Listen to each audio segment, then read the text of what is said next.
Hello everyone, তো আজকে চলে এসেছি আর একটা প্রবলেম নিয়ে। তো টুডেজ প্রবলেমে কি বলেছে যে the inputs to a digital circuit are shown below, the output Y is. আচ্ছা, ইনপুট বলতে কি? ইনপুট হচ্ছে যে এখানে টোটাল এই পার্টগুলো হচ্ছে ইনপুট। আচ্ছা, ভুল বললাম, এখানে ইনপুট হচ্ছে এতটা হচ্ছে ইনপুট, আর আউটপুট কোনটা যেটা আমরা পাচ্ছি অর্থাৎ ওয়াই। ঠিক আছে, তো সামান্যটা লজিক গেটের অঙ্ক, ডব্লিউবিজি 2026-এ।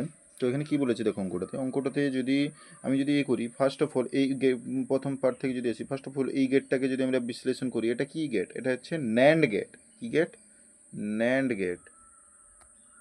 ন্যান্ড গেটের ক্ষেত্রে এটা কী হবে? ন্যান্ড গেটের ক্ষেত্রে ফার্স্ট অফ অল এখানে আসবে এ ডট বি বার আসবে।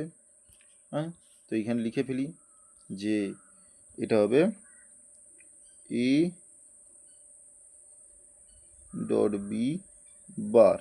ঠিক আছে, এবার এখানে কী আছে? এটা হচ্ছে নট গেট। নট গেটে কী হবে এখানে? তাহলে এখানে এটা সি বার হবে। নট গেট হলে কী হয়? তার মাথায় বার হয়ে যাবে।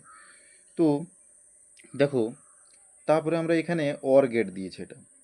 তো অর গেটে যাওয়ার আগে আমরা একটা কাজ করব, এই যে গেটটা এটাকে ভেঙে ফেলবো। এটাকে কী বলবো? এটাকে ডিমর্গানস ল। ডিমর্গানস ল কী বলে না, যদি এক্স আর ওয়াই ইনপুট দুটো যদি অ্যান্ড গেটে থাকে এবং তাদের মাথায় যদি বার থাকে, তাহলে এটা হোল বার থাকে, তাহলে তারা ইন্ডিভিজুয়াল বারে অর গেটে ভেঙে যায়।